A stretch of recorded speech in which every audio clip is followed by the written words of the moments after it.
What's happening?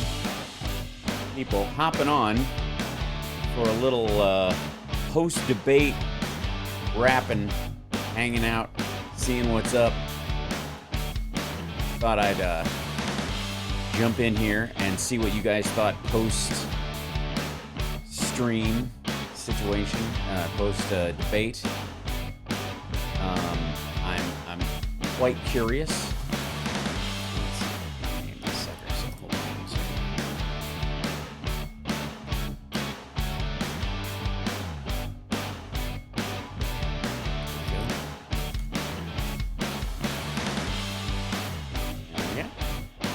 What's happening? Hi there. So,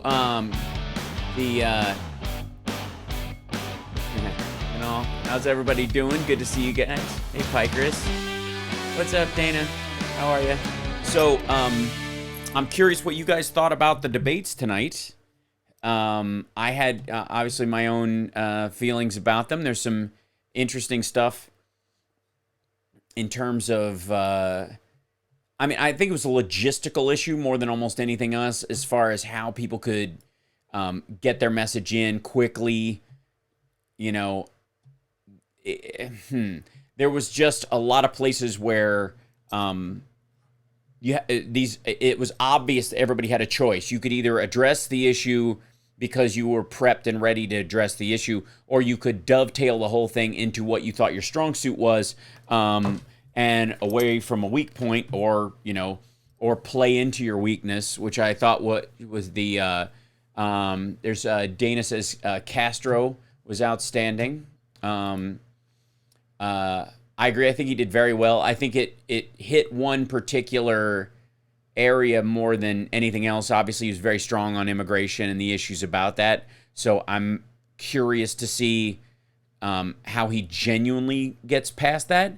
The attempts, and Can't Stop Lying saying the attempts to take each other out weren't smart, of course, for the party. I agree. I thought there was only 3 or 4 of those that were of note, and I thought the one that was the least, like Inslee, his whole shtick is I'm the only one who's got yada yada. I'm the only one here who blah blah blah.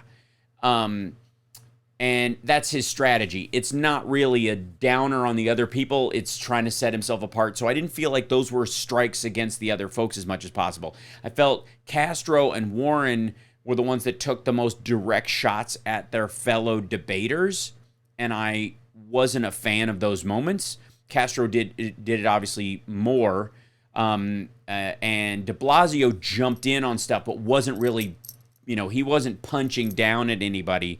He was simply kind of elbowing his way into the conversation. Warren's shot at Klobuchar I thought was unfair, and I thought Klobuchar's what she said on stage about there are 3 women up here who fought for women's rights was great. But afterwards, when talking to Chris Matthews, she mischaracterized what Inslee actually said, and I thought that was unfair. What are your thoughts about whether they should have hit on Trump more tonight? I think they should wait until the second or third debates. I agree. I think it was smart that they were trying to differentiate themselves from the other candidates. They didn't take too many pot shots at them.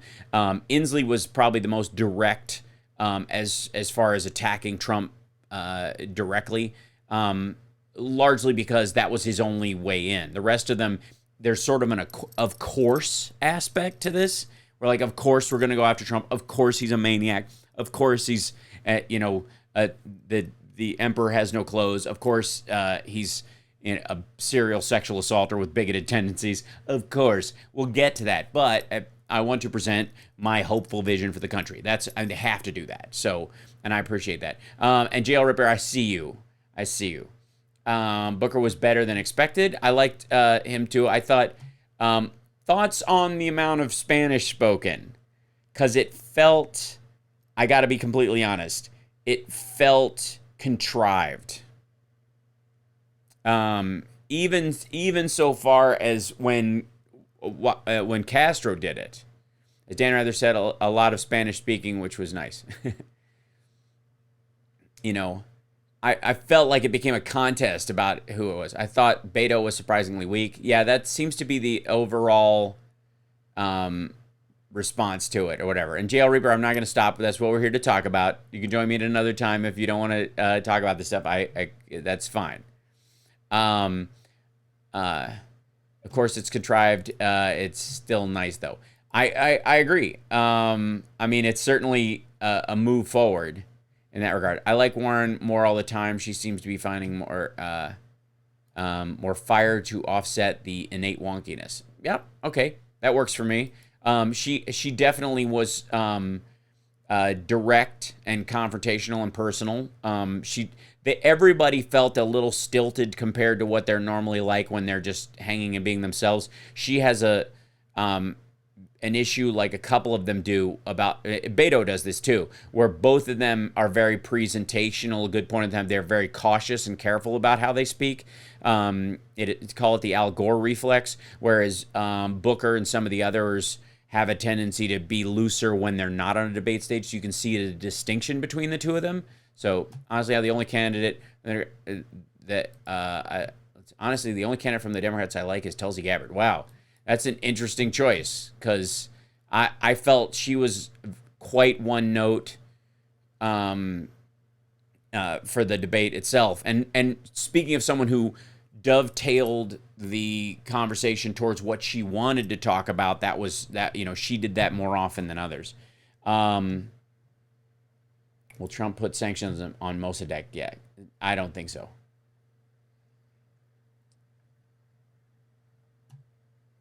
There you go. Yeah, so I'm curious to see how this will work out tomorrow. And obviously between Bernie and Biden tomorrow, the idea is that there'll be a little more biting back and forth in that circumstance, but it's hard to tell. I voted for Trump. Now I'm super regret mode. Sorry guys, it's my fault. It's all right. Welcome back home. It's okay, Pikers. Like I said, I've talked about a lot how there's some people who took a chance in this circumstance, held their nose, tried something different, thought it was, the personality traits that he had would be overridden by the importance of the office, and he would kind of straighten up for the purpose of that. And there have been imperfect people in there before, and the behavior is it just gets, I get where people were coming from in that. I don't get anyone who stuck with him though, because that's just nuts. So there you go. No one in particular lost Tim Ryan. It's interesting. Delaney, I thought made a very strong case. I just think in the physical looks department, he's in such a deficit that no one will picture him as presidential because of his being the kind of like horseshoe bald and being his height. You're going to talk about how image, affects your ability to be elected to office or be in a position of authority. He was the only dude up there with a solid deficit in that area. Everyone else, you could see them running their own company almost, and it's just curious. So, that aspect. I don't want to be engaged, quote of the night. Yeah. There should be more snarling shots fired tomorrow. Can't wait to see Bernie and Biden crossfire. I don't expect that Biden will go after Bernie as hard as Bernie will go after Biden. And interestingly enough, I thought the one area that was a good piece of strategy tonight was Elizabeth Warren saying, I'm with Bernie on Medicare for all. Because if she's going to borrow from anybody's crowd and have a shot at overtaking Biden, that's the only way she does it. If you pack her numbers if Bernie's not in the equation and his voters go to her because she's the logical choice for a jump over for them, maybe there's some Andrew Yang folks in there that believe in universal basic income, and that's a good holding spot for them. But the vast majority of them, as far as demographic and belief system, Warren's the next obvious choice. After Bernie, if he's not part of the equation, his voters go to her.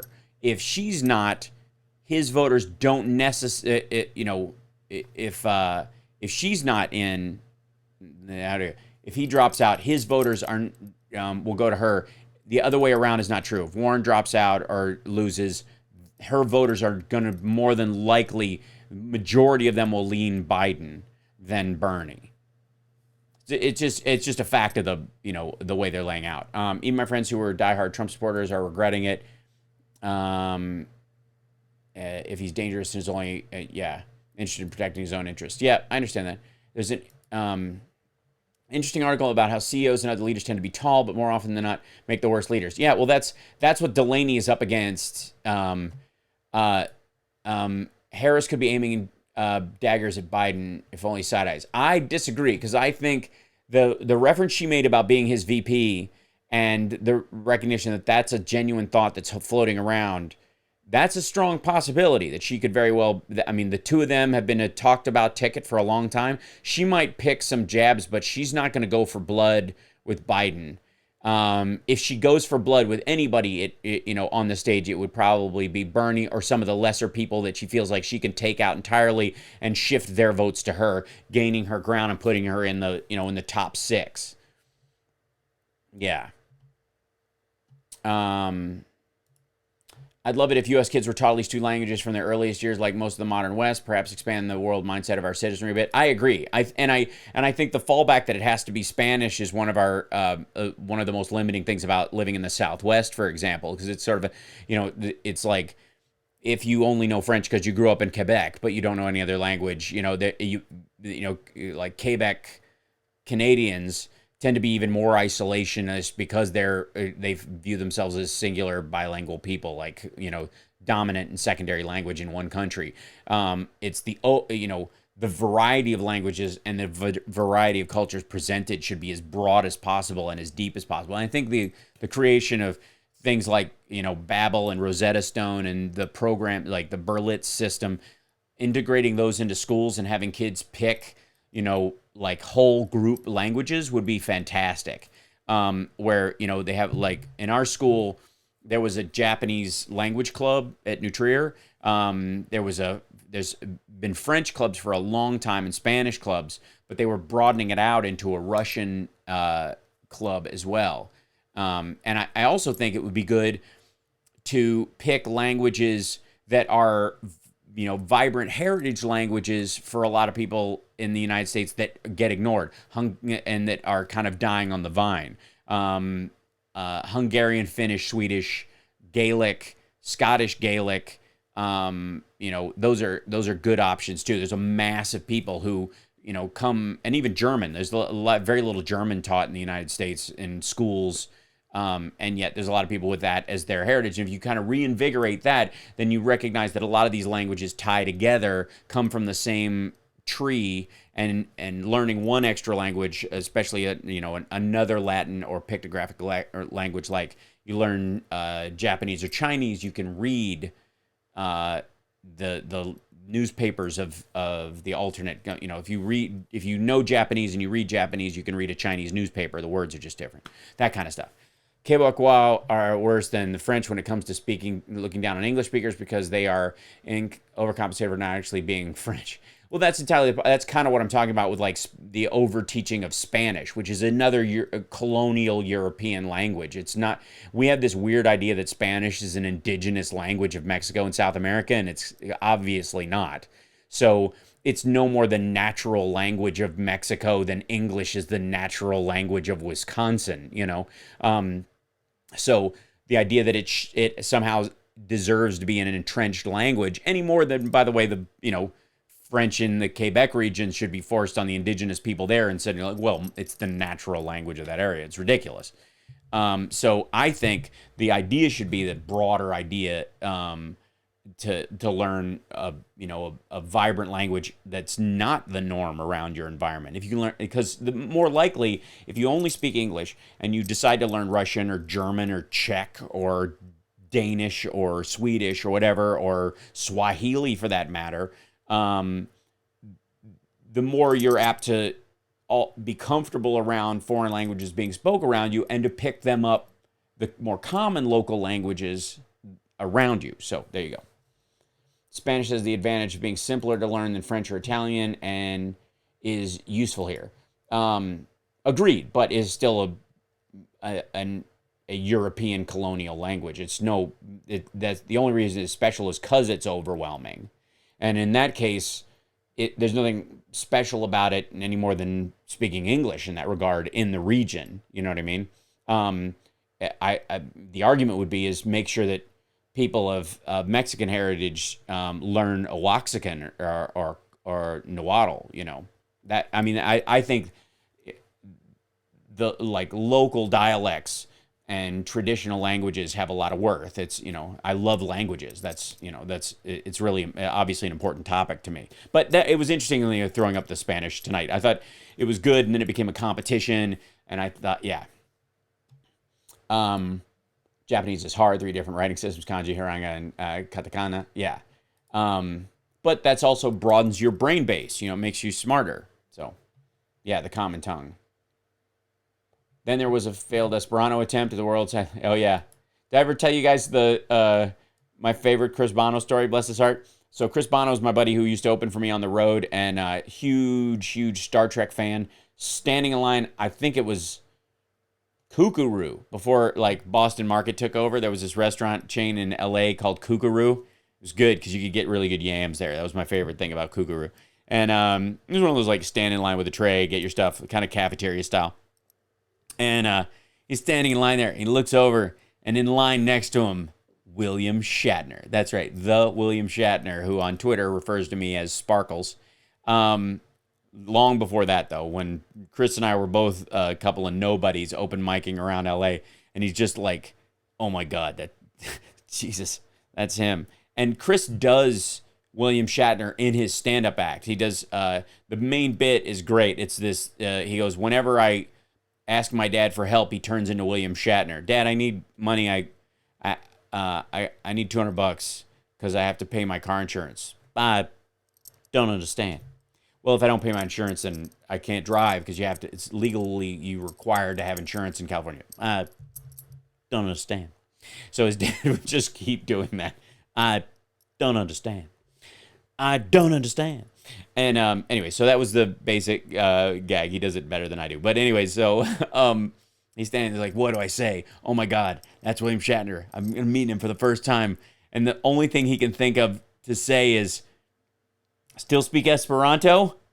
And Shatner looks at him like Mo Howard from the Three Stooges, like, you moron. Like this. Yeah. English is a Germanic language, but has evolved over time. Early English kind of resembles Gaelic to a point. English is a mix between French and German. It's it's obviously a Latin-based language working its way up, but and the idea is that you can tell which words come from German and which ones come from French by how pretty they are, or ugly they are. All the ugly words come from German. All the pretty words come. The old adage is that shit is French. Poop is shit is German, poop is French. The idea is that if it's a soft word, like entrepreneur, that obviously came through the French, But the word hike, for example, German. We go on the little hike, So there you go. So, hi, how are you? Welcome. I'm glad you jumped into the stream. This is normally the Hal Sparks radio program, Mega Worldwide. I guess this qualifies as a Hump Days with Hal. So, welcome to Hump Days with Hal. And follow me on Twitter and all that kind of stuff. Can't Stop Lions here, so I'm doing all my, all my stuff that I'm supposed to do to remind everybody what they're supposed to be doing. Yeah, find out where are my little scene things. Is that it? Yeah, that kind of works. Ta-da, ta-da. Oh, that's a countdown. I don't need a countdown. What are we doing? All right, I'll figure it out. So, there you go.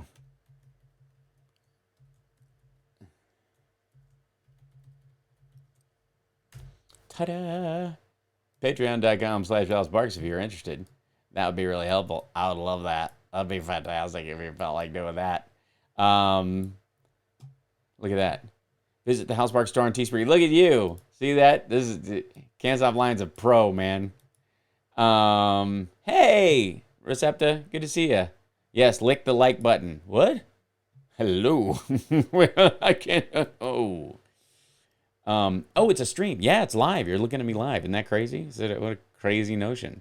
Little post debate live stream to talk about that. Yeah. Dink. Ta-da. So yeah, maybe I should here, I'll put another thing up there so people know what the heck is going on.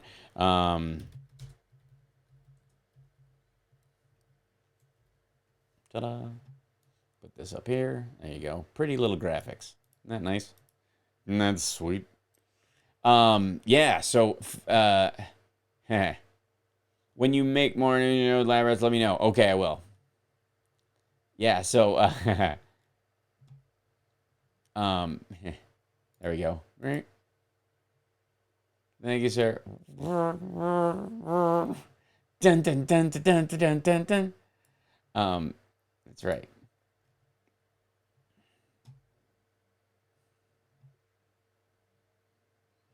Yeah. So, anybody? Yeah. Hello, Astro Chantus. Bonsoir. Ça va bien? Oui, ça va. Tu parles français un petit peu? 你会说中文吗? Can you speak? Ditto, Warapon. Sawati Club. How the fact that you live stream and interact with your chat is really fun. You never thought I'd get a chance to talk to you after being a fan. Oh, that's great. Well, I'm very happy to do it. It's a nice thing to be able to do. And it's certainly, it's like, I always thought Twitter sort of was like texting people at arm's length. You know what I mean? It's like a safety, you don't have to hand your phone number out to everybody in the world, but you could actually interact with them on a level that's close. So good night, MJ and Shay. Thanks for jumping in here with us. Bonne nuit. Tomorrow there should just be one mic on stage, and the candidates have to take their turn. In a line. That's right. Everybody will have to walk up, and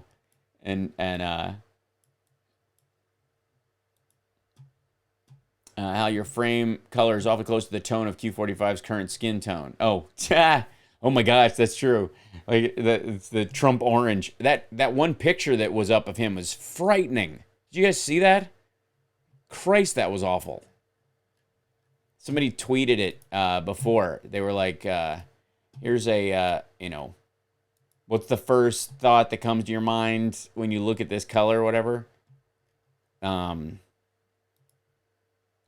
it was gross.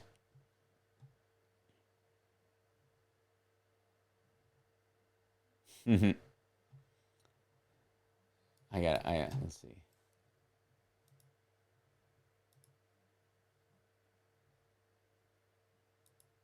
Almost 30. Welcome, folks. Yeah. Hi, everybody.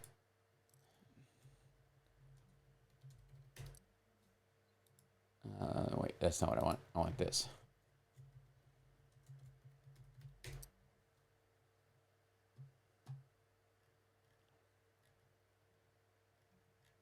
I have to find that picture that was just posted earlier. It was just so weird. He just had this super odd. I mean, oh, and am I the only one who saw the interview? Like, did you guys watch the interview with George Stephanopoulos? Everybody saw that, right? Because he looked like he had a growth removed on his forehead or something. There's clearly something. Oh my God. Yeah, this is. There you go. I'll see if does that work? Did that work? No, okay. I'll put it down here.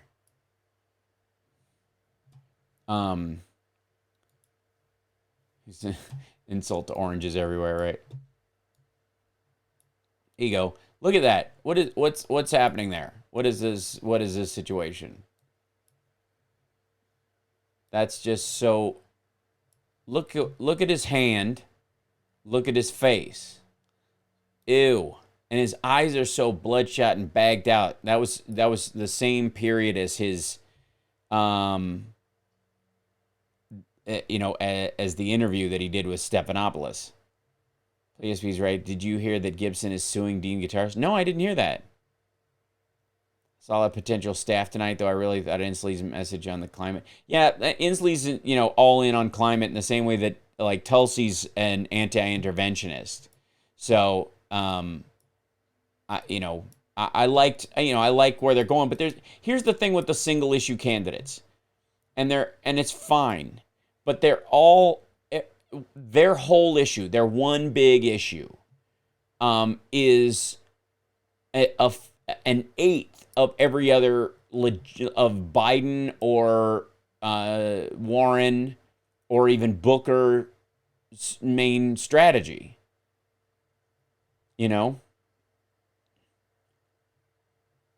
So, like, for me, the idea, that you can be a one-note candidate or a one-issue, to get yourself out in front, and really it just hamstrings you and makes you seem like it's a branding exercise. How did you play in Labyrinth? Yes, I did.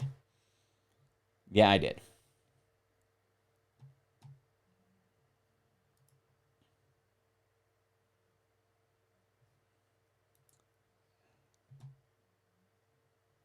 That's a potential.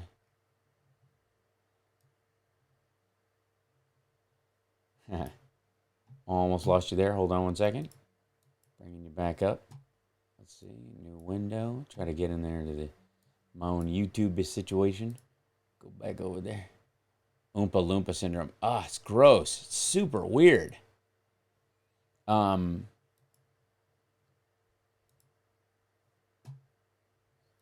on. Killing that. I don't want to. There we go. All right. That's fine.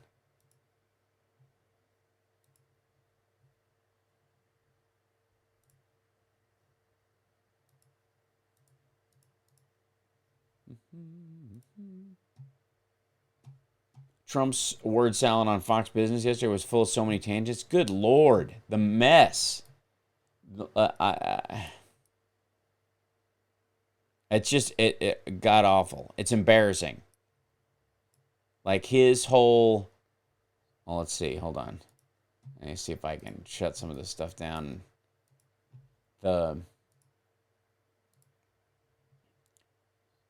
Castro was new to me, liked his passion. I agree. Kind of, like he started off well and then sort of face planted into being a single issue candidate. It was curious to me. Like he was well on his way, and then it became so obviously a we're here, it's Miami, speaking Spanish, we're dealing with immigration. It's obviously a very important issue, but it's only one part of one of the things that everybody's going to deal with. And the part where I thought everybody went a little dry was on Iran. Basically, all of them said was, it just seemed such a safe answer. I would get back into the Iran agreement, but it was imperfect, but we could negotiate to make it better. Like, how? What do you mean? What in the world are, you can't just throw that up as, that's not an answer to that situation. It was imperfect, therefore, it was just, I don't know. I thought it was really, the one area where most of them are ghosted is on foreign policy, and it was the area where they clearly were not ready. Let's see if this the audio on this guy actually plays through or not. I can't tell. Hold on one second. See if I roll over this. The guy, nobody ever heard of him before, and now I made him, and he wants to show how tough he is. Okay, let him show how tough he is. He's not doing a good job. Look, okay, I think the media got it wrong the other day when they basically said you said you want. It was so weird. Oddest thing. Could you guys hear that on that last round? Could you hear his voice? Bill's main strategy was to fight Beto. Every time Beto talked, Bill had to butt in. It was interesting. I thought that was more of a timing thing. Hey, Carl, welcome. Good to see you. What'd you think of the debates? I think it might be because of the New York Times picture today. So he and Beto were really focused on border immigration issues. Agreed. But that, if that's the case, though, it's obviously going to be a tight issue for him. Hey, what were those bubble wrap jumpsuits like when you wore them in the car? Were they uncomfortable? They were. There was no ventilation in them. A couple people blacked out. It was 102 degrees in the warehouse we were shooting in, and it was really unhealthy. There you go. In retrospect, they should have put little slits in between the bubbles in parts of them so that people could. I literally, if I moved my hands too quickly, sweat would fly out of my sleeves like wet fluid and like dampen everybody. The format precluded anyone from standing out in terms of the debate. I think that's arguably true. I mean, I think a lot of this was almost like an introduction aspect of things. I was looking around for debate coverage. I don't know about this channel. What's the issue? We did, this is a post, Kevin, so we didn't do an actual live stream of it. So I tried not to get in the way. We're just doing kind of a post wrap up. Did you have thoughts, Kevin, on who you thought might have benefited or walked away with it? I felt like it was more of a series of ad campaigns with a guy like a New Yorker yelling over the television set at a bar. In the case of de Blasio, and to some degree Inslee, kind of their only angle was to butt in and get across. And since they were marginalized by the sides, I can understand how they felt that way. It's a debatable whether it was valid. I think a lot of people who were fans of people who were on stage hated the people who butted in, but anybody who was on the fence might have felt that it was to some degree appealing, at least being tough. So that was why some people got copy struck for streaming. Yeah, well, that's what I'm avoiding. We may do something similar tomorrow night, but just, talking with it, in the background. So who's the candidate that can put their arms around all these potentials? Well, I mean, you're really only looking at this point, Warren, Biden, Harris, Sanders. Booker might have a shot to push in there. The question is, does the Obama presidency and people feeling like they took a chance on that push them in the direction of a female candidate or back to what they would consider, a safe choice? He's ice skating uphill against that as part of it as well. He doesn't want to come across as Obama light in some ways, because, and not just because he's black, but also because the messaging wise, talking about coming from New Jersey in the same way that Obama to some degree talked about coming from Chicago, same circumstance, violence in the neighborhood, trying to build a community, those kind of things. Those are all part of, their messages that overlap beyond just the obvious, racial characteristics that they share. In the same way that a lot of the white males that are on the dais are getting targeted as being a blanket group of human beings too. And you could say that that's a valid revenge because it's always been white guys or whatever, but you could also say it's not those white guys' fault, and those guys mean well. They're actually trying to do some good. So, and they differ on politics and differ on ideas. And so, there's some people are going to get painted with a broad brush. And I think, Klobuchar was, making the point that there are 3 women up here who've, done a lot of hard work on women's issues, and she got points with that one. Like I said, although I do think she mischaracterized what Inslee said. Can't agree with Warren's position on eliminating all private health insurance, but I love her nonetheless. Agreed. I think, what do you think, Carl? I think that was a little bit of her trying to steal some of Bernie's supporters and thunder. Because I don't think it actually, I don't know how they accomplish it. It seems really simple because the banner of it, Medicare for All, seems really obvious. You just expand it to everyone, but it's a much bigger deal to do that. And I think there's a lot of people who believe that eventually you get to a single payer system, but you don't do it in one fell swoop, and it takes time to acclimate people to trust the system, know that they can rely on it. Have seen people cycle through it for both, from healthcare situations beyond just like catastrophic situations, or like a cancer diagnosis, all the way through how births are handled, prenatal care, all those kind of things. When you start, it's going to be a couple of generations of people feeling comfortable. Okay, a single payer system will cover all my needs, and I don't have to worry that I'm being denied some sort of circumstance before they go all in on it. And they're going to want kind of like one hand on the side of the pool as a supplemental thing just in case. So eliminating the right to have private insurance immediately scares a lot of people, and rightly so, because you're asking them to immediately trust a system that has been vilified for a long time. Government, the ability for the government to run any kind of a system, be it traffic to the military, the VA, Medicare, Medicaid, the welfare system, what have you. It's always so easy to vilify the government's job at doing that, because when it comes to a corporation, you just don't go there anymore. Everybody craps on, on Time Warner when they have it, and then they move on to Verizon. They crap on that, if it doesn't work for them. Whereas with a government, you only have that one choice. That's what scares most people, and they figure if they get stuck in it, it doesn't work, you're done for.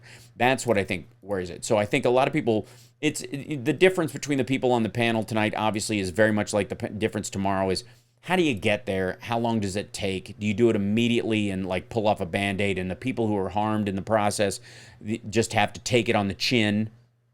They're sorry, life just moves underneath your feet, and sometimes you gotta take the damage because it's your turn in the barrel. That's the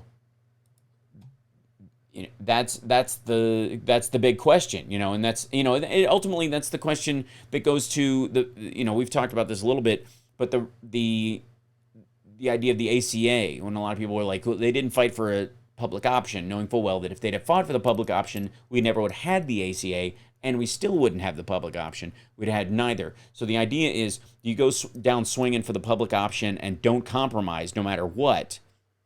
Leave the status quo in place and have the millions of people who benefited from the ACA, who didn't go bankrupt, who have pre-existing conditions and continue to get care. Do you deny those people the benefits of actually the progress you could have made because you're holding out for the big win because that's the strategy? Or do you take the wins as you can and try to benefit as many people in the process and then add to that as you go on? And a lot of people, and that, the incrementalism, and a lot of people who are anti-incrementalism sort of dismiss the people who are helped in the increments, right?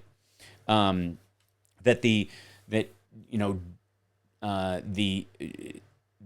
getting rid of the Defense of Marriage Act, for example, didn't guarantee the right to, gay marriage across the board, or let's say the repeal of Don't Ask, Don't Tell, for example. Don't Ask, Don't Tell was seen as sort of an evil, but it was actually mitigatory at the time. There was no chance of open service, so this was a mitigatory step. Do you get rid of all the people who could serve during Don't Ask, Don't Tell that ultimately were served by being able to come out and added to the repeal of Don't Ask, Don't Tell? Or do you continue the underground status quo until you absolutely can secure a big win that there's no guarantee that you can have? So that was mostly the debate. And again, these are all people debating based on the idea of solving the problem. They just think the solution comes another way. It goes to the whole, $15 to $18 an hour for a minimum wage, for example.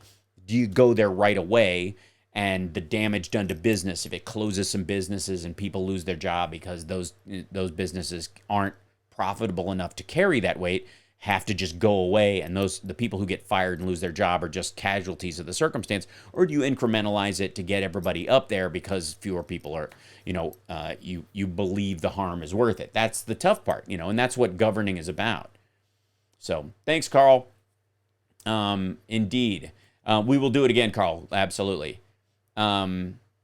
All the people who benefited in the ACA, but a lot of people also didn't. It was a bit of a double-edged sword. Well, that's the thing. It's an incremental policy, and that's, you solve the problems as they come. You know what I mean? It's like it's like complaining that somebody throwing you a life jacket while you're drowning isn't a boat. You know what I mean? That's the, hey, Ginger, what's happening? No wonder Trump goes to the brink of disaster and then pulls back. He's been using the withdrawal method for years. Well, you know, there is something to that in that seems to be his primary strategy with everything. Create a crisis, promise the moon, and then in the middle of the basically, if you don't give me what I need, I'm walking away and the moon goes with me and the crisis stays. I create a problem and you're just stuck with that after I go. So there you go. I will try to do what I can, JL Reaper. Fear not.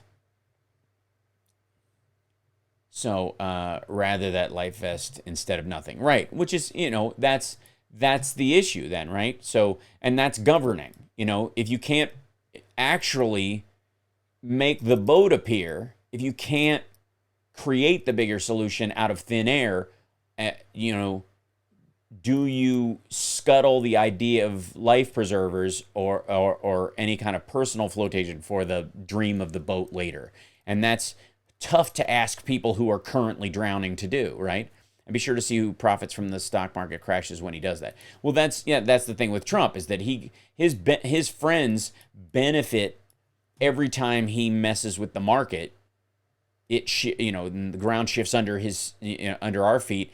All he has to do is come out and say something terrible, you know, and it drives stock market prices down. He knows the value of those stocks hasn't gone anywhere. He's not actually going to act on any of that, and his friends just clean up. It's the old order out of chaos strategy, Hal. Yeah, except you can actually create the chaos yourself. Good luck. Oh, nice. Yes, tomorrow I'm going to be doing Stephanie Miller's Happy Hour podcast, so I'll be in studio with them tomorrow. I got to drive into LA in the morning from Vegas and drive back in the same day. That's how much I love you guys.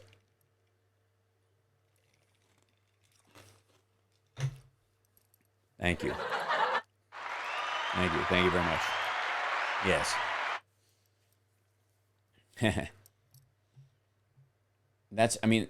Stephanie Miller is really hyping your debut on the Happy Hour show. It's created quite a buzz. They'll post it on Friday. Yeah, that's good news. I'll make sure I get there. I'll leave plenty early, so we have plenty of time to talk. The news helps perpetuate the chaos. That's, there's an argument for that anyways, because, again, look at, does ESPN have a vested interest in the a pleasant, functional game more than anything? Or do they have to play up rivalries to make people more interested in viewing? Once they move into that category, they are manipulating the circumstance, and that's the danger of 24/7 punditry. I mean, I'm only on once, sometimes twice a week, and so it's easier to kind of digest what we're talking about, kind of look for the strategy within it. But if you're just kind of playing as it goes, yes, I'm definitely houseplanning tonight. It's clearly a houseplanning exercise. There you go. I'm looking forward to Mueller being questioned. Absolutely. Like, that's going to be an interesting day, because that's the night of the Irvine show. And I think Carl and Ginger and those guys are going to be there. I'm really curious how that day is going to play out. And it might be like multiple people being questioned in the same day. So, and certainly all the show, I mean, for God's sake, like, I have no doubt it will dip into my show a little bit. I'm just gonna have to remind everybody to TiVo, to DVR. I said TiVo because Trump said TiVo today, which I think is weird because TiVo hasn't existed since it's like 2004, But yeah, so Mueller is, clearly the 17th is gonna be amazing. Let's see, what did you say? What are we winning again? Can't wait for the happy hour podcast featuring. What are we winning again? I don't know. I thought we'd all be tired of winning by now, right? Isn't that what we were told? Thanks. Can't stop playing. That's right. Patreon.com/HouseSparks. Please consider becoming a Blue Patch, brigade member. And you get a free guest to every one of my shows if I'm ever in your area. It pays itself back really, really easily. So, and especially these upcoming shows, which, by the way, I'm going to post later on tonight. The Patreon, all the patrons will get to see the show from last Friday that we did as it was streamed. They just had to send me the link, and I have to post it on my channel because they had streaming issues there. But they recorded the whole thing, so that whole Raw show, which Ginger and Britt and some other people were there for. Carl was there, Joyce was there. So if you didn't get to go, you'll get to see the whole thing. So there you go. So consider becoming a patron. That would be fantastic. Patreon.com/HouseSparks. Help us build our tech. You've already, guys have already helped us purchase the Rodecaster Pro, which gives us good sound. You've got a new piece of software that gets us our stream to Chicago is much better. Oh my God, it was much better. And hopefully we'll increase the benefit on that. And eventually, the goal is to get an actual space to do the show from, so we can have guests and all kinds of other stuff. So there you go. Did you catch the Trump telling Chuck Todd he didn't read the Mueller report? Yes. Telling Chuck Todd he hadn't read it, not that Trump said he personally had not read it. That was the thing. Looking forward to Ted Lieu and Kamala Harris interrogating Mueller. Oh, no kidding. What's happening, Brett? Look at that. Brittany's dropping by. Hello. And Ginger's in it. It's like a Nerd Halen show live. That's really awesome. So I'm excited to see how Kamala Harris is tomorrow night in the debate. I think she'll be fantastic. I think she's really, she can be very personal, but she's also very strategic in her thinking and as a quality candidate. So where's Caleb? Yeah. I don't let him in my house. He's, it's just a bad policy because we'll be up all night just wing dang doodling. You were robotic a few times on Saturday. Yeah, I think we fixed that. This time around, I think the issue is that using the software, they have to connect to me. I connected to them. So I had perfect audio on this side the whole time. It's whoever instigates the call gets the best audio. So it's tricky. I knew someone who TiVo'd Ken Jennings' entire run on Jeopardy. Wow.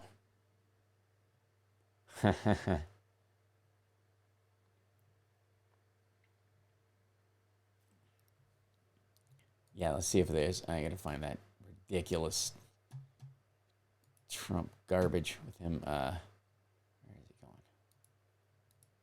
going?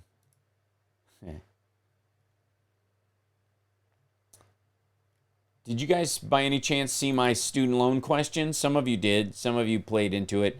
I was like, I just wanted to work out the mechanics of it ahead of the debates about how you work out the compensation as it relates to the same time period, the same cost point, the same degree. One person takes out a loan, the other one pays out of their salary. The person who paid out of their salary used money on hand to pay for their education that they cannot use for other purposes, improving their wardrobe for job interviews, buying a car that guarantees them that's reliable, that gets them there, all these other things, the expenses that goes with this, right? That go with just having let's say starting a business, even from what you're doing, whereas the person who took out the loan defers the payment, and then when the government forgives it, actually gets a head start, a leg up on the person who paid their debt back, because that person is back, has already spent that money. It's gone. and this person never has to do it in the first place. So there's kind of starting from scratch without ever having accrued that, that cost. So in the case of them having debt or what have you, or available funds to put down on a car, down on a house or whatever, they never lost those funds. So they have a leg up over the person then. They have the other person who, again, equal degree, equal time period. That's important to the analogy and important to the entire thing. So that's, how would you agree that to some point the news media is propaganda? In my opinion, it's always been like that since the start of news media. Says nothing new, but Trump goes on and on about it. I don't believe it's propaganda in the traditional sense. I think people have an opinion, and there's no, it's like there's no perfect science in that people have their own bias and their own focus that that curtails total openness to concept. But I don't know that it qualifies as propaganda. Propaganda is very specific, and I think the word gets overused, like revolution and socialism. Those words they're very narrow in their actuality, but they get used to paint a very broad brush of topics and concepts. I hate to compare student loans to the reparations situation, but seriously, how do you decide who gets what? Do Native Americans get anything? It's too muddy. Yeah, well, that's the one argument around reparations, that makes it really awkward. I've heard is like, what about the families of abolitionists who fought in the Civil War who don't have the financial benefit that they would have had to have an extra living person in their home who gave their life to end slavery, like that kind of idea? Does that family deserve reparations because they fought to end slavery? Does the South effectively owe African Americans and the North reparations? Basically, a refund on the post Civil War payments that they got. So that's, you know what I mean. That gets where it gets tricky, and so the same thing is like if you look at student loans as an incurred debt, okay. What if in the bailouts of banks, for example, they started bailing out homeowners, but anybody who had a mortgage where they were behind got a bailout, but anybody who was up with their mortgage actually didn't get anything. And so the person who was behind actually gets a leg up financially over a person who was maybe just scraping by but still making their payments. Is there a reason why the person who was behind benefits and the person who was current does not? And in the same situation with like student debt forgiveness, if somebody had paid it off in the same time period, again, that's the important thing, the same time period that somebody who's still holding a loan got their education, went to let's say same degree, same level of economic, same lifestyle level, but somebody has this debt that they're paying off and this other person's just living within their means and had managed to do it somehow. This person gets their debt forgiven. This person paid all that money and was denied the benefit of using that capital for other things, where this person now can. Because there's no guarantee that the reason they didn't pay their student loan back was because they didn't have it, but maybe that because they didn't put it into starting their business. You know what I mean? That they were just carrying the weight of the debt, figuring it would get cleared out later, or they would declare bankruptcy on a personal level and invest all their money in a business where it was safe. I mean, that's it. I'm not against the idea, but those are one of the elements where you have to work it out. There are thousands of, There are thousands of missing and murdered Indigenous women right now, and the administration should have thought about the proposed bill by now. Natives are a constant afterthought. There's, A, true. B, one of the reasons why it's difficult is because there are different legal issues with who polices missing Indigenous women on reservations, for example. If those women are missing and presumed to be either killed or buried on the reservation. It is within the the legal framework of there. Whereas outside of that, it's a federal coverage if the idea is that they were abducted, taken away across state lines out of the reservation. If there's proof of that, which is often hard to prove in missing cases, when you incorporate the FBI in, they get incorporated in with other missing people and kind of in this big giant these people are gone file. And at the same time, they run up against the wall of sharing the responsibility for looking with the native community on each reservation, and it's different for each one. There's different levels, so that's part of the complication as well. So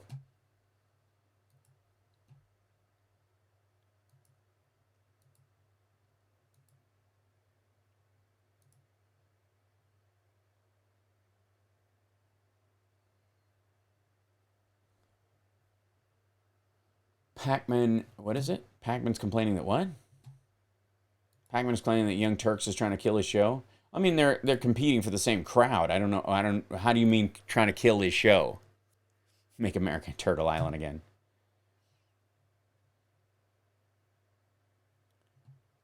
This is why you should be president. Well, it's because I think this stuff through, and that was the thing with this whole with the student loan thing. Like, again, I think the idea of a major forgiveness of student loan and an investment in people who went for higher education, giving them almost like a refund, either in the form of a one-time payment or a tax break, plus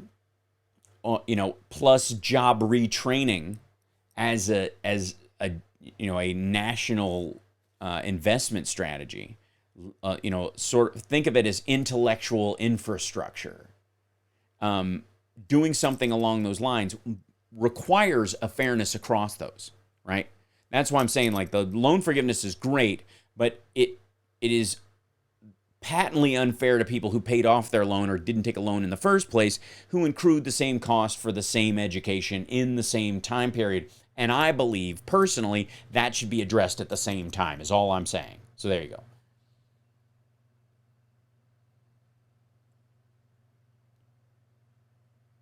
A good word to describe the Trump presidency: clusterfuck. Yeah, well.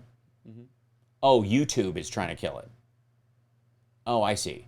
Yeah, no, I've run into this a couple of times myself. I thought you meant Young Turks, because they go by, I guess, TYT there, but either way.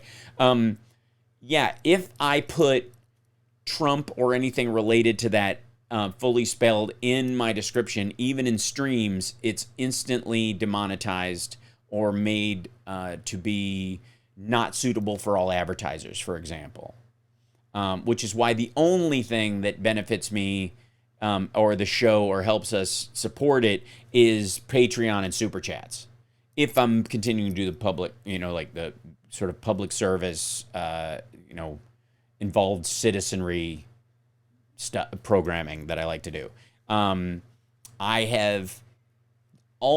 trying to find other alternatives to do other programming that financially supports this part of the channel, if that makes sense. So I'm going to continue to do that. That's one of the reasons why I started a Twitch channel. And here's the thing. I don't blame YouTube for tightening their restrictions around the political aspect of the medium, because none of us are owed the spot on here. And if they're going to, run advertisements and that kind of stuff, then and you're going to benefit from those advertising dollars, then falling within a kind of general conversation idea is not out of the question. It's not illogical to me that people selling tennis shoes and toothbrushes and whatever else need you to speak if they're going to advertise on your channel in a way that you would in polite company, right? And so if you're selling anti-vax stuff or flat Earth stuff, or you're, the Crowders of the world, if they're going to make their point and can't do it without, using anti-gay epithets and that kind of stuff, then there's no reason why advertisers and the platform itself that makes its money off of advertisers should support you in any way. And I don't know why you think you are owed the front of the line. Secondarily, nothing says you have to monetize through Google AdSense on YouTube.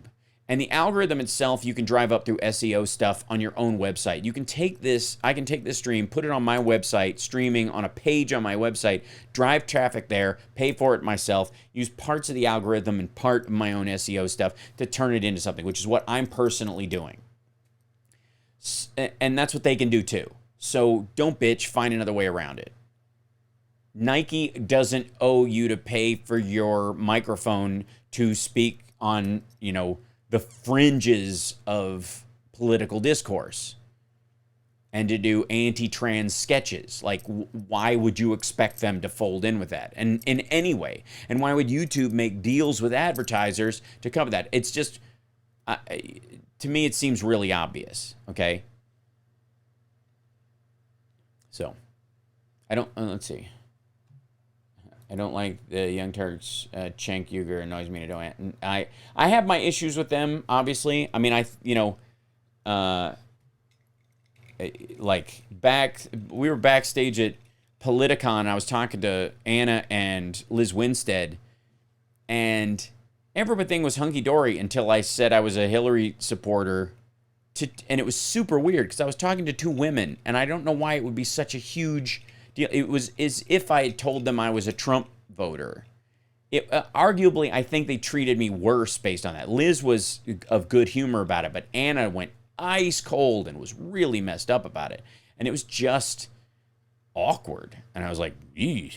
I mean, you could disagree with the level of progressive or the level of liberal I am because I thought at that, that, I don't know, having our first woman president, who, cut her teeth both going after Nixon. That was her first job out of college, and helping start S-Chip. It's a decent human being to have kind of in charge of things versus what we have now, versus people face down in rivers and kids in cages. But I guess not. My idea that was a better choice seemed to make me a villain in her mind instantly, which I found awkward. And so I now viewed the Young Turks through that lens. Whenever I watch what they're saying, I don't take them seriously about wanting a solution for it. I mean, to me, it's like barnacles arguing against the whale.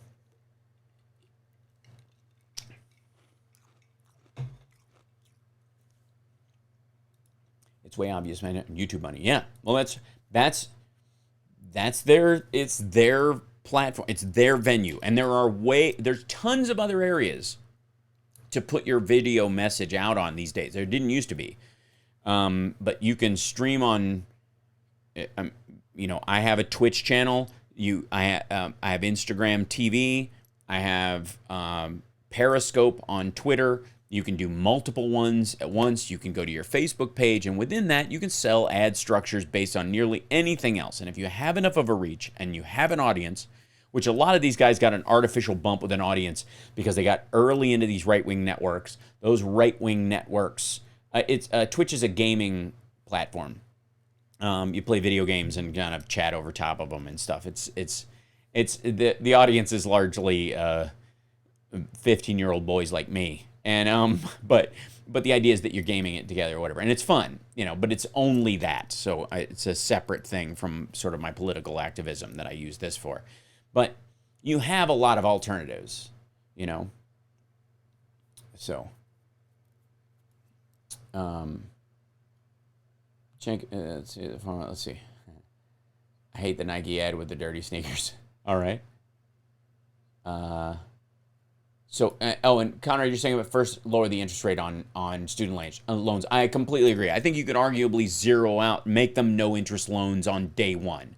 I think any of the Democratic candidates could go, while we're pushing through a total reform of pushing those through, I would sign an executive order that all government loans and government-backed loans would have zero interest rate for student loans, and sort of build from there.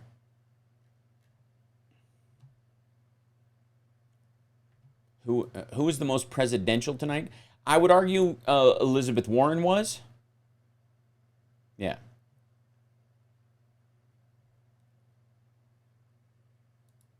I don't like Hillary because she's a woman. I'm all for because I don't like Hillary because she's a woman. I'm all for a woman president. I just didn't like her politics. She seems disingenuous to me. I think one of the things is, and this is a factor of being a woman in power or dealing with, getting to a position of power as women have experienced it heretofore, because we look through how women are in office based on how the AOCs of the world are able to act in sort of the modern social media environment that we live in and what's normal for us. But the reality is women who came up through the political circumstance during the time that Hillary Clinton did it, or Elizabeth Dole did it, or Margaret Thatcher, or whomever during, the last 6 decades, had a very different political experience than anyone else, and had different standards laid on them than most people, and most women specifically do now. The situation is different.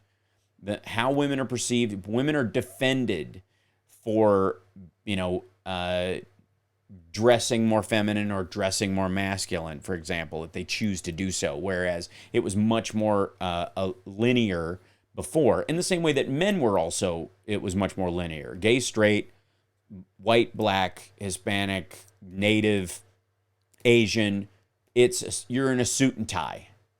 If you don't have a tie on or you wear a tan suit, the whole world blows up. And so it's not that, women experience that equally too.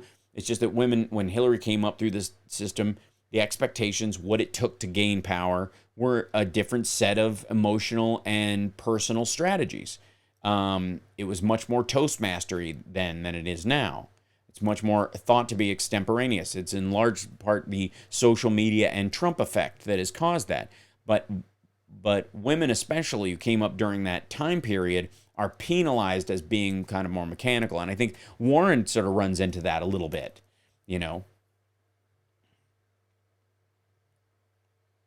I thought Hillary would end up underestimating her Republican opponent and getting blindsided, kind of like how she lost to Obama in the primary her first time. President Rachel Maddow, I'd vote for that. Rachel's a very smart woman. She's astute, caring. She has good ethics, decent person, can think stuff through. She feigns ignorance sometimes, which I don't buy. Here, wait. This is you want to see my Rachel Maddow impersonation? Hold on. Tonight, that's it. That's all I can do. Yang will smoke them all. It's entirely possible. I think Yang has a chance of getting some stuff on the board tomorrow. I still think he's too much of an outlier and too much of an unknown. He's also very young, and I think he doesn't come across as presidential to a lot of them. He comes across as almost like a tech startup guy. This is what Sterling Bristol says about Yang. A lot of Yang Gang people, the Yang 2020 people out there, but that's and he's also one of the people who's all in on UBI, on the universal basic income, and which is a great strategy. It's a great concept. It may work. There's arguments for it and arguments against it. It is absolutely worth debating and building a structure around if it does work. However,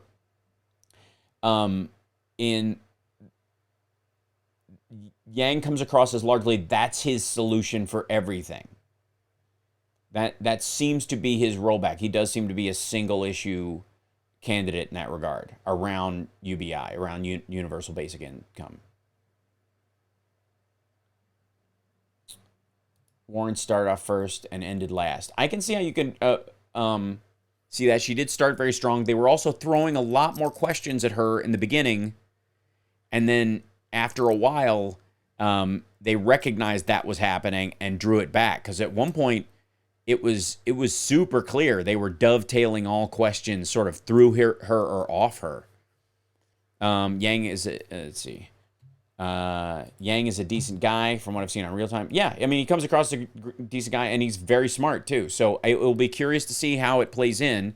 like I said, I think the younger candidates are going to have a little bit of a harder time, ironically, this time, because the expectation is that young people want a young candidate. I don't think that's necessarily true.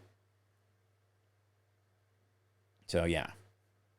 I like Warren having a plan for everything. Yeah, it was interesting because Inslee was the first person to say, I have a plan, and Warren did not say it all night. Somebody else referenced, do you have a plan for that? And she goes, I do have a plan. But she didn't sell that. Her main word out of the gate was courage, if you'll recall. She was talking about someone who has the courage to fight, the courage, whatever. That came across as a very market-tested word, and I think it had a lot to do with the expectation that she, on a military level, that's the deficit. People might look at her as having the solutions for other things and having great ideas for things like domestic issues. But when it comes to foreign issues, and is she the one who can push the button if it really meant it? Could she order a strike? If she ordered a strike militarily, would it be taken seriously? Would her base totally run for the hills because they would see it as a primary betrayal? Bernie has the same issue, and that's the one big area that they share, that the first drone strike, they're dead in the water for re-election. That's not necessarily true of almost any of the other candidates. I think Yang and the other candidates that speak to issues that affect all Americans instead of the particular identity will win over the left, right, and independent voters. Yeah, and I think that's part of the strategy. If you look at what Biden is talking about, I think that's what he's going for. And it's frustrating to a lot of Democrats that he's making this, he's saying, I can reach across the aisle, I can talk to the other side. I was able to work in a bipartisan nature with these really awful monsters. I can work with these other people. Those statements are not for Democrats. Those statements are for independents and Republicans who voted for Trump, that are giving them a lifeline where they can be unashamed to not vote for him this time. And the problem is it's being read as if, is this him trying to reach the new Democratic base? Because it seems really blindsiding that they wouldn't pay it, people don't get who the actual message is for. So there you go. Our views on women and minorities is so ingrained from birth in our society and culture that it's often impossible to detect our own biases. They can be so subtle and insidious, vigilant, and mindfulness. I think everybody can operate with blinders on. And I think I've dealt with, over the years, activists who care very much, and they're decent people who work very hard on specific issues. But because that is the single focus of their life, they live with blinders on and arguably see everything through the prism of that perception. And by narrowcasting that, they read behaviors and bias in other people's statements that don't exist. And you have to, I found myself in many situations, where someone either in if we were talking about AIDS Walk and people trying to find medical solutions back in the day, people thinking that there were alternate non-pharmaceutical ways to, and strategies to help keep people healthy until a cure came around or whatever, that those people were actually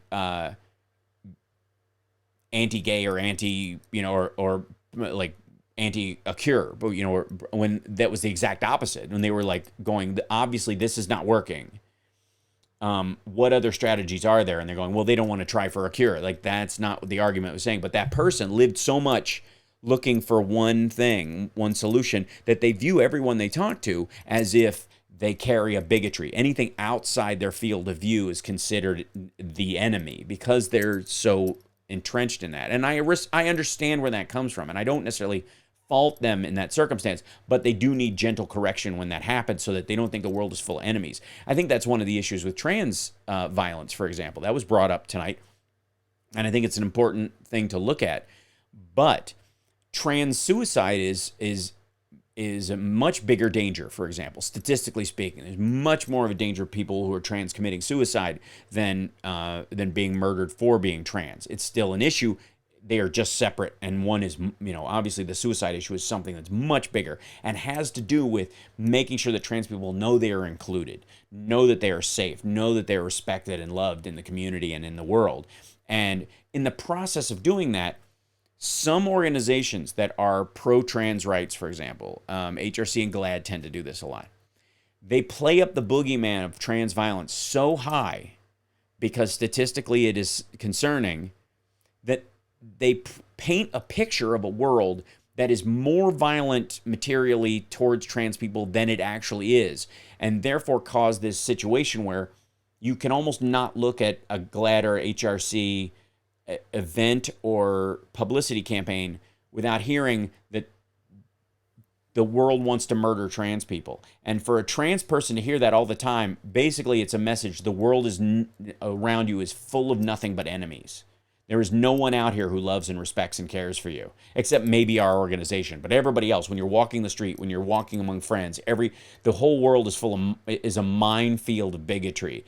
And that actually is a contributing factor to the suicide rate. That's the concern, right? So while they're trying to solve an issue, they have blinders on it that actually create a vision of a world for trans people that makes them feel like no one loves them and that there are more villains around them than there actually are. And that endangers their lives. So that's that's the touchy part, right? You want to deal with the issue. You want to actually address it. But at the same time, the worst thing you can do is make your enemy or the challenging circumstance bigger than it actually is. You want to look at it exactly as it is and no more. Because if you it's bad enough that you have to deal with it, and it's challenging enough on its own, you never add to it with your own stress, worry that isn't predicated on the actual solving of the problem. So that's the tough part with that, So isn't the suicide issue because of people being intolerant, threatening, and bullying? Well, part of that is the belief, though, a contributing factor is that the world doesn't care. That while you're being bullied, you have nowhere to go because the world around you doesn't care. When the vast majority of people are like, we love them, we cared very much for them. You end up in those circumstances. And a lot of people who find themselves suicidal often find themselves kind of centering in on that. We're not talking about direct, specific mental illness that leads to it, but depression itself based on what you believe your circumstance is. Sometimes what drives you to that is you feel alone. And one of the things that needs to be there, which things like the Trevor Project and It Gets Better and things like that are actually and the No Hate campaign, for example, I think are much better at reminding people that the world is not full of enemies. There are tons of people who love and respect and care about you. And the people who don't and would bully you and dismiss you and deny your humanity aren't worth your time anyways, And it's tough when, I talk about this on, when we were on Queer as Folk, there's a line that Brian says, he goes, there's only two kinds of straight people, those that hate you to your front and those that hate you to your back. And when we were doing the script reading and stuff, I went up to the execs afterwards and I said, which one am I? I mean, obviously this is a theme of this episode. This is a belief system. And we come out of this episode believing it. This is seen as a moment of wisdom that Brian has. And I said, which one am I? Which one in this circumstance am I? Because I'm straight, I'm here, I'm working on the show, I care. Which one do you think I am? Because this is the world you've divided up in. So when you look at straight people, you see me, this is what you think. Or, and if you don't, there needs to be some sort of response to that. We need to show that the world isn't full of enemies. Otherwise, what a horrible thing that you're painting for gay people, to think that all the straight people out there just have two ways of viewing you. Overt and covert hatred, which is it's not true. And all it does is make the awful people, the violent people, the haters and the bigots, it increases their numbers artificially. It makes their crowd look bigger than it is because you fill in the gaps for them. 10 people are standing there, one bigot, but you see the other 9 people must be with them because they're not technically with you. you erase allies from existence and isolate yourself. And for minority communities, especially, whose numbers just by volume are already smaller than the mass, to automatically assume the mass is full of violent bigots who don't want them to exist is a very dangerous message to teach, especially because it is not true. And that isolation leads to the feeling of isolation leads to, some of the suicides in this. So schizophrenic trans people are bullied and murdered, but RuPaul's Drag Race is immensely popular. See, but I think the same people that RuPaul's Drag Race is popular with are not the people bullying and murdering trans people.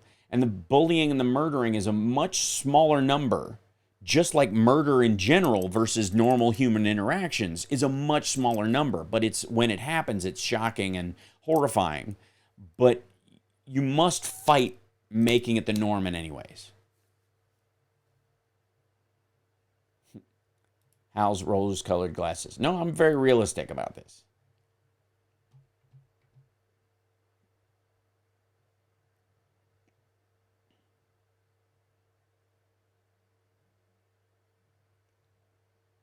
Mm-hmm.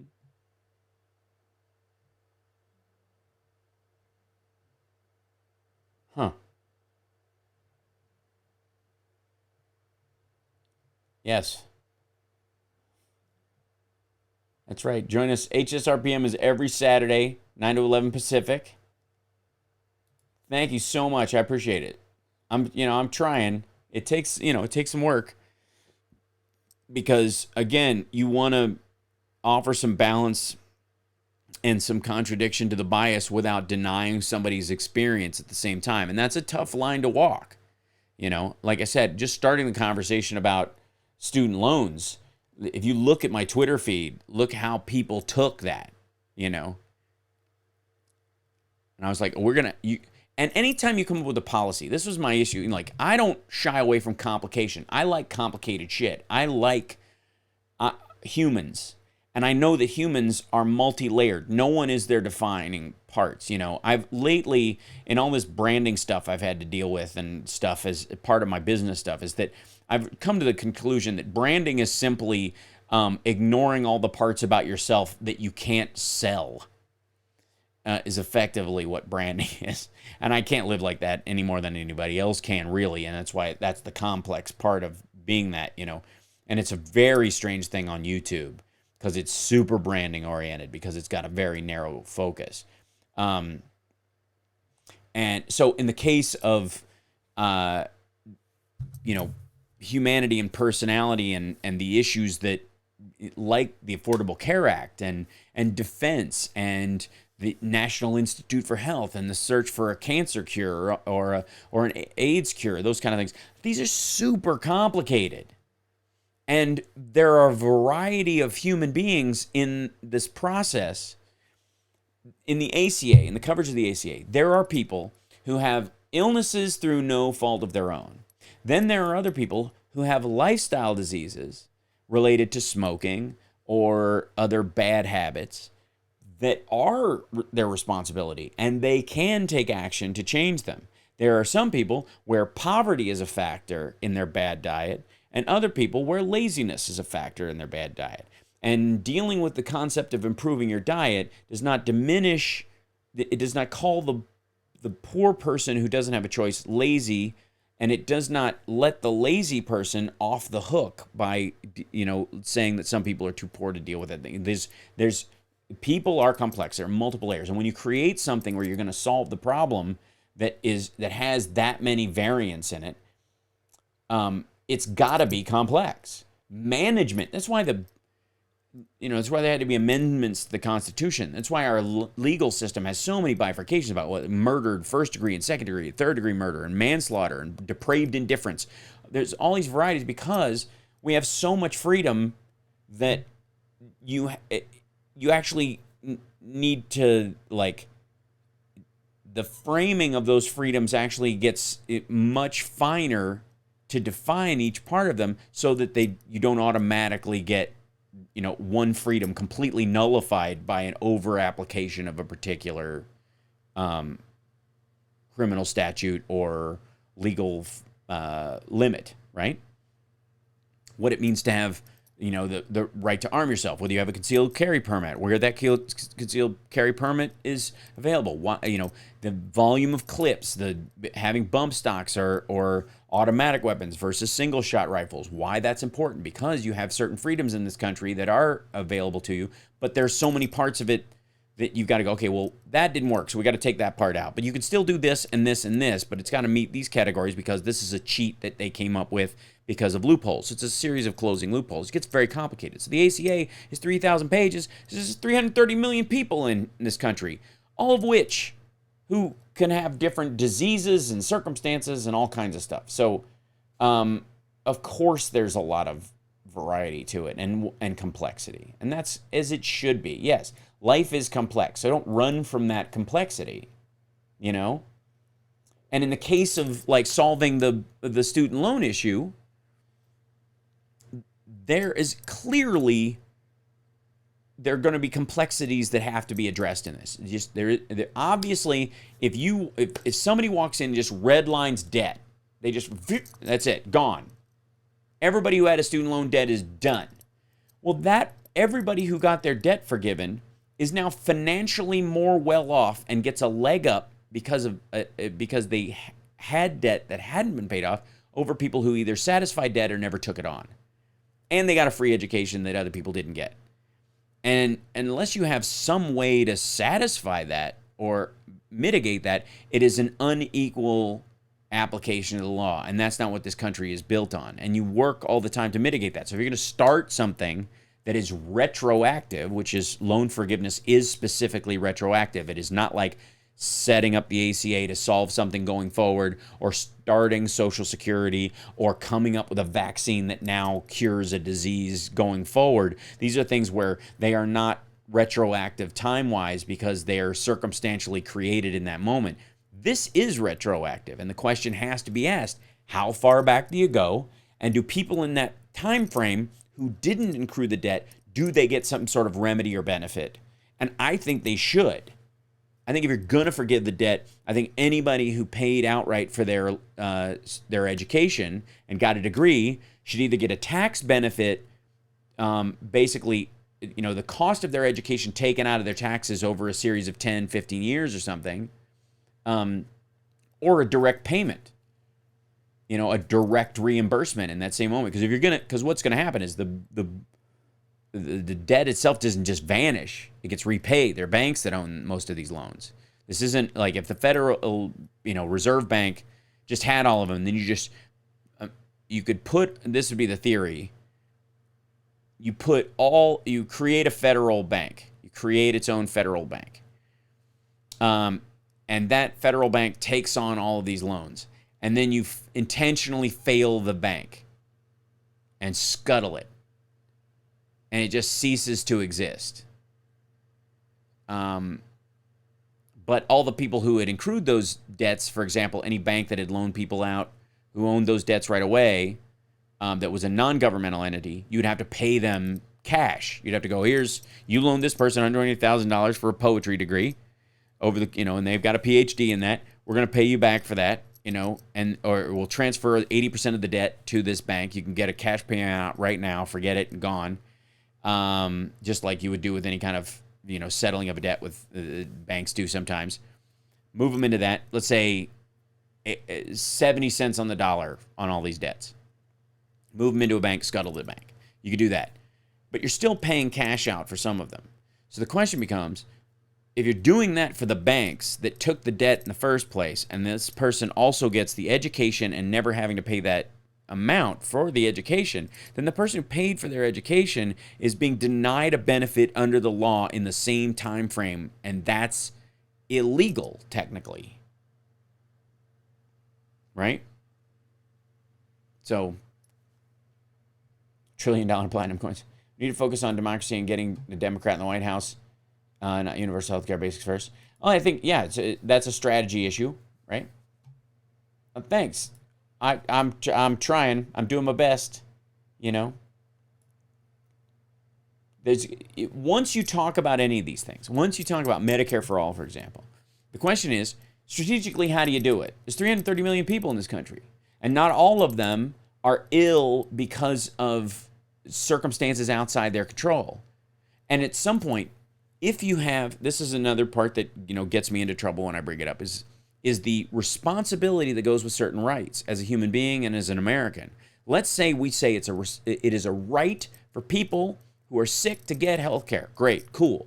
Well, if I have the ability to avoid lifestyle-related illnesses through not smoking and not, you know, bungee jumping in a 50-foot gorge with a 60-foot rope.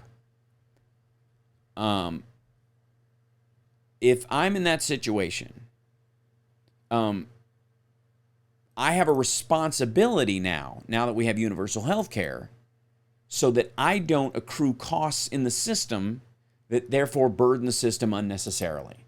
So I have a responsibility to work out, eat right, take better care of myself, so that if I have at all the ability to not get sick and not get physically injured, then I need to take that seriously, because whatever costs I take from the system are costs that other people don't get. And you get, you know, if you're talking about rationed care, anybody who's got optional circumstances, they have a, you know, you would argue that they would have a responsibility to not do that, right?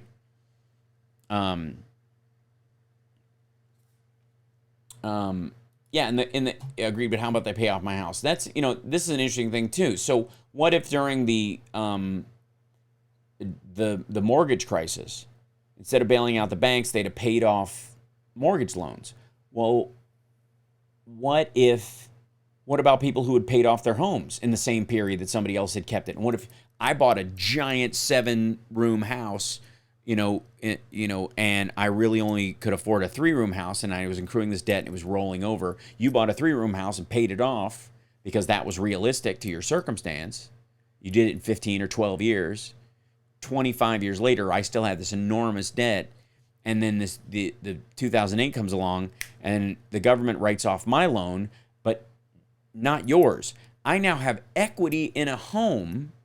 And the applicable education concept goes with this too, because we both have the same degree. I have mental equity as far as getting a job that other people who didn't get the education wouldn't have, right? We're both going for a job and you both need a PhD in something. I got my PhD for free. You had to pay for yours. Therefore, I have more equity available financially and intellectually that I got to use during a time when you were busy, working in a diner to pay off your schooling. So that's part of it. So the same thing with housing. If we bought people out of their bad mortgages, do you therefore in the same time frame reimburse people who bought homes and paid them off in that same period? Would that be fair? Right? And we didn't. We ended up refinancing for some people, fixing it so that they would end up paying the debt that they actually had. But we're not talking about that in case of the education system. We're talking about erasing it entirely. So the question is, do you compensate those who already paid it off somehow? And if so, how far back and to what extent? And how important is that? And if you don't, is there a legal right for those people to do a class action lawsuit against the government for for taxation without representation and lack of a legal remedy? Meaning that you take their taxes to pay off somebody else's debt when you had to make the same payment, and they financially are now ahead of you. That's what I'm talking about. That's a factor of it, right? So, and it is a potentiality, regardless of whether you think it's ethically right or morally imperative, or whether it should even come up, or if you hadn't even thought about it till now, maybe most people haven't, I don't think. Considering it and trying to work it out, and maybe you just come to the conclusion that we don't do that. You're just paying the debt and that's done. Tough shit. Life moves on. You made your decision, they made their decision, and America just decided in a day to benefit only those people who had accrued debt, not people who had accrued an education and no debt. We've just decided to do that. And if you were dumb enough to work your way through college, then and get a degree that was more vocational, for example, we're not going to reimburse you. That's a part of it, right? That's going to be part of the discussion. And if you come to it and you say ethically that's where you are, fine, then be that way. But admit to it and recognize that there is an option there. My dad bought our house in 1978 for $33,000. A few years ago, he had to refinance it. Should have already owned the house outright. Yeah. My home was paid off, but I get SSI, which includes Medicare and Medicaid. If I ever tried to sell it, they'd get the proceeds, which translate to I'm stuck here. Yeah, see, I think there's limitations in that I think are wrong. So, someone with lupus and other illnesses, it does irk the hell out of me how much I have to watch everything in order to have basic human function. Right. Bonne nuit. By Astro Santus. You know. And, you know, this is it. There is, like I said, it's complicated. And I don't know why on the right, they tend to ignore the complication for just bumper sticker sales and pretend the problem doesn't exist. And when it gets complicated, blame somebody else. And on the left, there's this idea that, yeah, we know it's complicated, but don't bring it up because the right and other people, you know, they prefer simplistic views of stuff and it'll mess the whole thing up.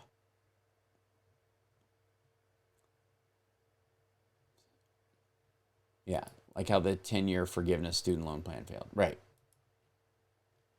So it's a tough one. Anyways, I'm glad it came up. I'm going to sign off. It's really late, so I want to let you guys go, and I got to get up super early and drive to LA in the morning. You guys are wonderful, and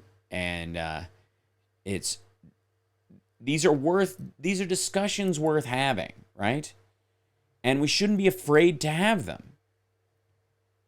And like I said, it may boil down to direct universal basic income or a standard federal minimum wage should be $20, and we may end up actually getting there. But it won't be until you've debated it, they've done some research on it, you've worked it out. Otherwise, you're just throwing stuff up and hoping it works and then wondering why we live in a backlash society. So, thank you, Kim. Everybody, this is Kim from Wild Horse Ranch Rescue. She's wonderful. I have on Amazon, you can do their charity thing where you can add a charity to whatever purchases you make and make it automatic. And it's called Smile Amazon, I think. And I use whenever I buy stuff on Amazon, it throws a quarter of a nickel or however it works. I'm not quite sure to Wild Horse Ranch Rescue. So you can use theirs, which I recommend if you guys are interested at all. They're in Phoenix, Arizona, and they save wild horses and police horses and military horses that are going to be slaughtered or what have you. And or you can add another charity of your very own. And so there you go. And that's it. Yeah. So anyways, think about that. Think about becoming a Patreon subscriber. That would really be awesome. We currently have, let me check before I hang up. I'm going to check because we have we've gotten a few extra pipas have joined us in the last little bit, and I think we're almost to 50. We might actually, yes, we're at 51 patrons. We're trying to get to 100. There's only a few at the $5 level left, the Blue Patch Brigade. And then, of course, there's the 10 and the 20 and all that kind of stuff. And you can give one-off gifts there as well if you can only do one thing. You don't want to do a monthly. I appreciate that. But all the money that's accumulated in this goes for improving the gear and the stuff that we have on the show. We're saving up for a new transmitter device and that kind of stuff. How are you sitting out shirts? I am indeed. So patreon.com/HalSparks. If you could, appreciate it greatly. Got to go cradle your pillow. Glad I caught you on tonight. See you Saturday. I appreciate it. Thank you for jumping in here. Get some rest, everybody. And I'm curious what you guys have to say tomorrow night. We'll see if we can jump on and do a similar thing. I will be on the road listening to the debate on the radio or streaming it. I might have to pull over at some point. And yes, Jude, you will be getting shirts if you haven't already. We tried multiple times. We will eventually get all your stuff there if I have to deliver it by hand. So take care of yourselves and take care of somebody else. I really appreciate you guys. Thank you so much for those of you that are already patrons. I'm going to post the show from last week, and all these upcoming shows at Flappers will all be available to patrons. It's $5 a month or $10 a month is, considering a stand-up ticket is usually about $20-25. It's worth it. You get a lot of free entertainment. So I appreciate it. Thank you guys so much. Take care of yourselves and take care of somebody else. Bye.